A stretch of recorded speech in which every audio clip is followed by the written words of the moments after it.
Bienvenue dans cette nouvelle revue de moi-même, Raph le Grand-Duc. Cette fois-ci, kickback de la gamme Titan Retoon, de classe légende bien entendu. Et on en remarque immédiatement, c'est sur le très beau dessin ici. On a une armée de milliers de kickbacks à l'arrière. Et sur le personnage, sur le dessin, on a ici les ailes qui sont couleur gris argenté, mettons. Et sur le jouet, c'est du jaune transparent. Et ici sur le torse, c'est du jaune de ce qui est le plus normal. Et ici, c'est juste du jaune transparent. Fait que c'est un peu spécial de montrer ça de même. Ça aurait été le fun que ça soit vraiment comme sur le dessin. Et on nous donne une petite bio.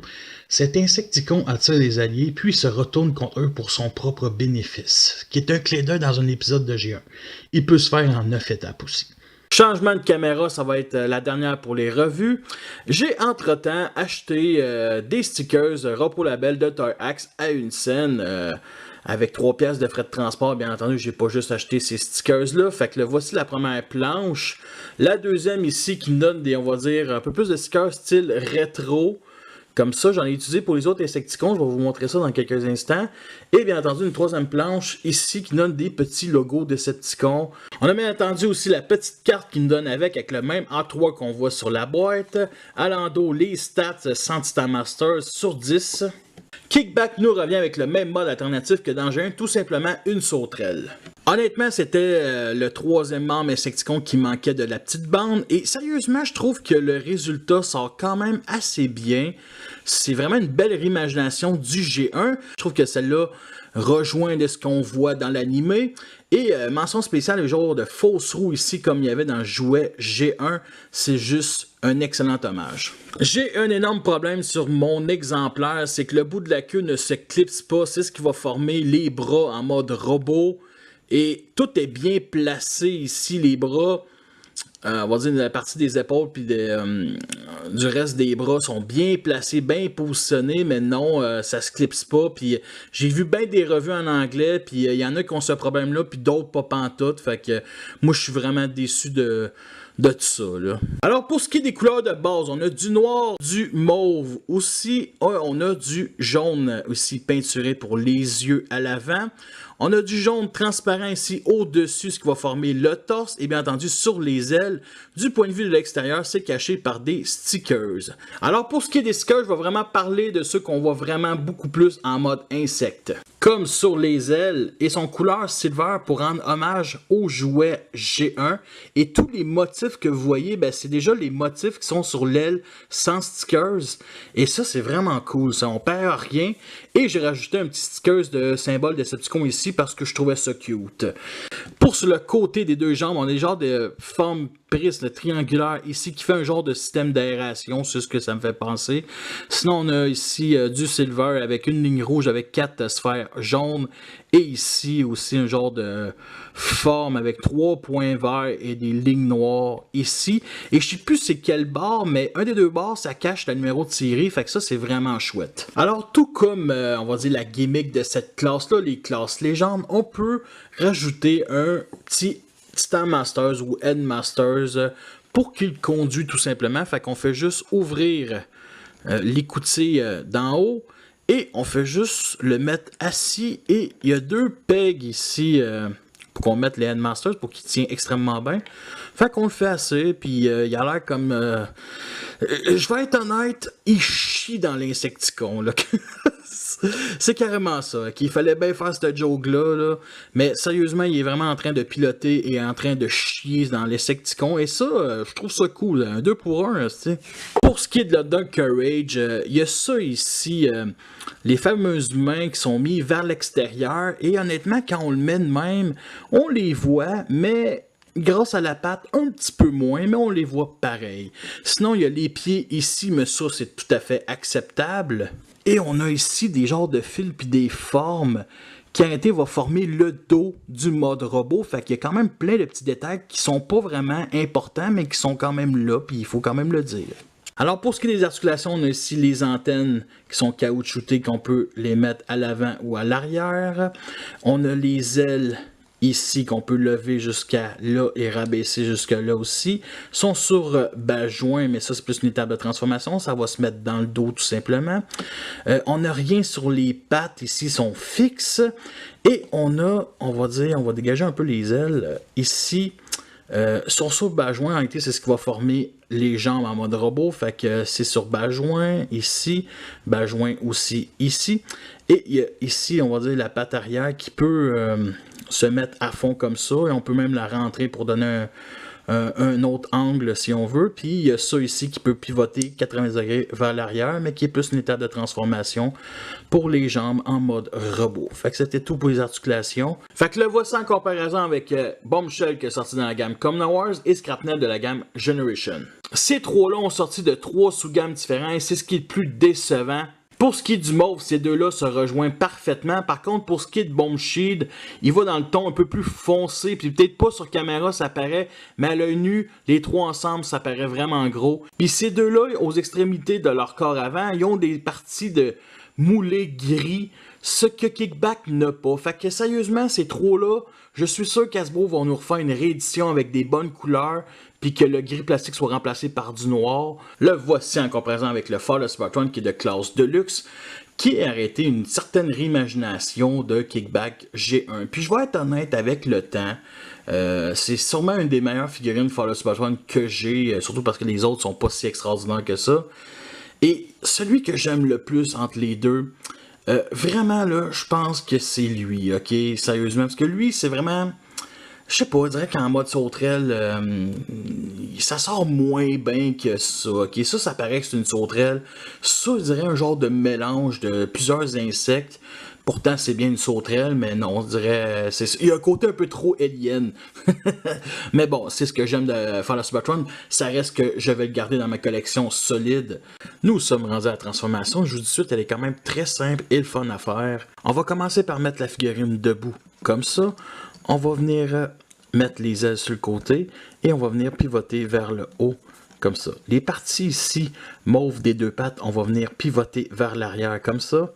En même temps que les ailes. On va venir séparer la queue ici en deux, ce qui va former les bras. Fait qu'on les met au long du corps, comme ça. Il y a cette partie-là qui pivote ça, et qui avance. Fait qu'on la clipse. Et on pivote la main comme ça, droit. Lui, il est déjà fait automatiquement. Pour ce qui est des jambes, on va venir, on va dire, locker ça, rendre ça droit. Je sais pas si vous entendez ce petit bruit-là, mais ça vient vraiment locker, puis ça va pas se déclipser ici au genou.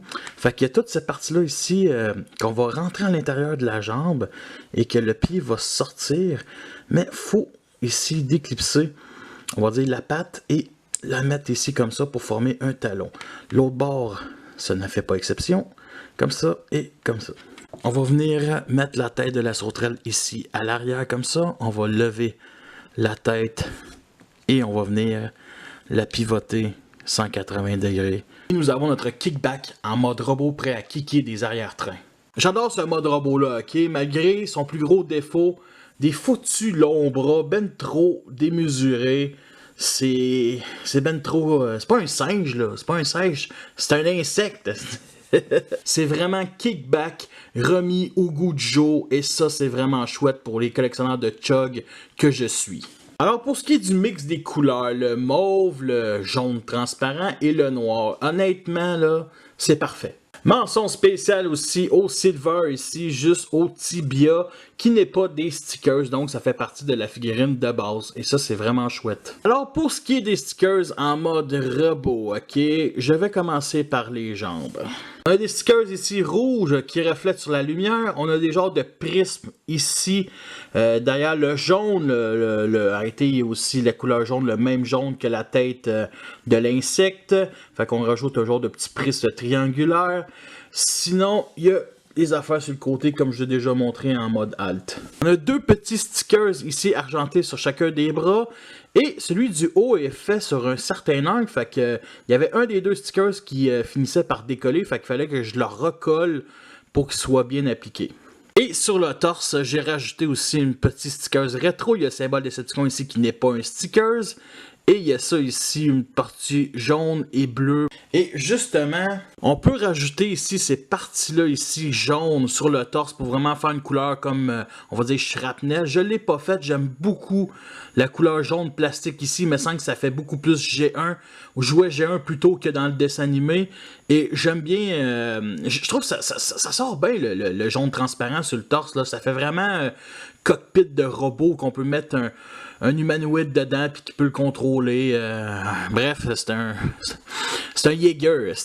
Puis on a cela ici, comme je disais plus tôt dans la revue, que c'est comme des, on va dire, des stickers d'action, comme si c'était, on pouvait les mettre sur son torse, bien entendu, et comme si son torse explosait. Ça me fait rire, mais non, je l'ai pas mis parce que je trouve que, justement, le jaune transparent, c'est nickel pour moi. Pour ce qui est de la tête du robot, ok, derrière la visière rouge, la tête normale, c'est une visière noire, ok, avec pas de light piping, rien, juste noir.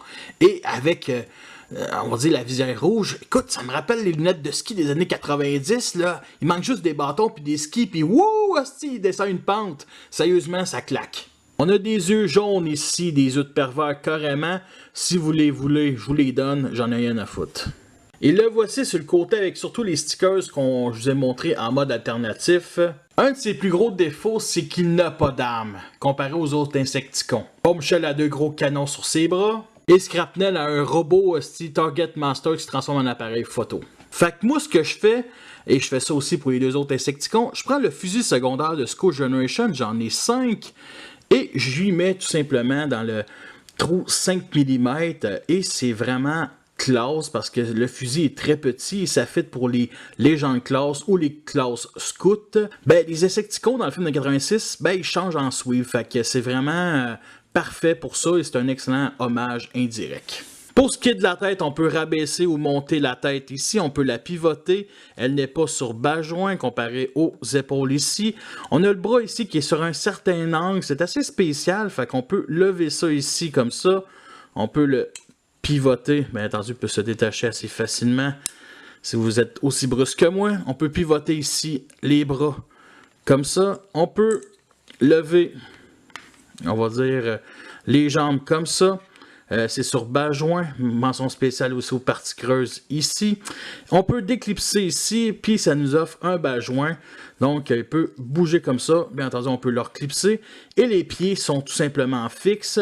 Fait qu'il faut les mettre sur un certain angle sur son étagère parce que de même, on peut le faire, mais c'est juste un peu ridicule. C'était tout pour les articulations.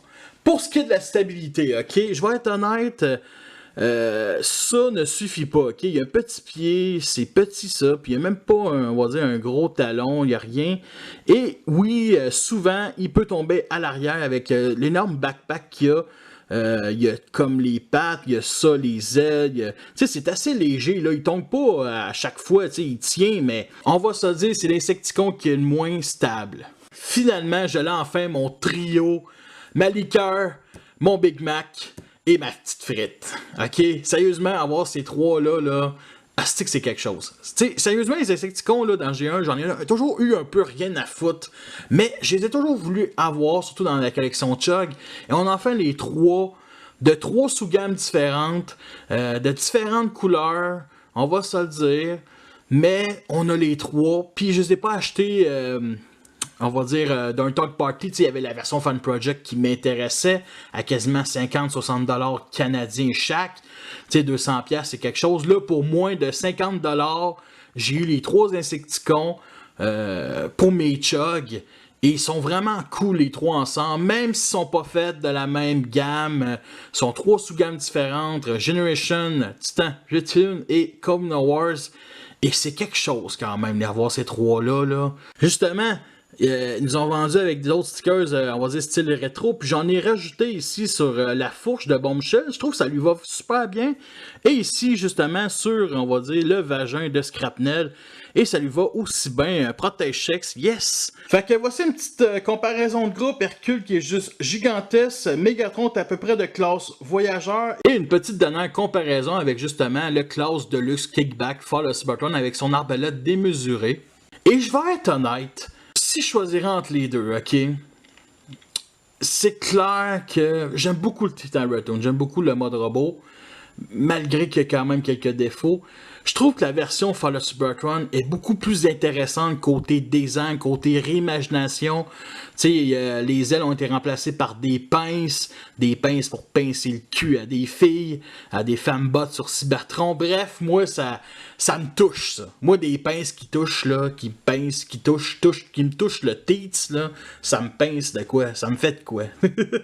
Voici le genre de pose qu'on peut faire avec cette figurine-là. Nous sommes rendus à la fin de cette revue-là. J'espère que vous l'avez apprécié. Vous avez vu les pour et les contre. C'est une figurine que je vous recommande solide. Avec aussi les stickers. Les stickers sont à 1 cent sur Toy Axe avec 3 piastres de frais de transport US. Donc, c'est toujours idéal de l'acheter avec des stickers de d'autres figurines comme j'ai fait avec Hot Rod Titan Return. Rien à dire de négatif sur la qualité de plastique qui est autant pareil que les autres Titan Return. Bien entendu, toujours meilleur que la gamme Robo Disguise. Fait que merci à tous d'avoir écouté cette revue-là. Fait que sur ça, je vous laisse et à la prochaine.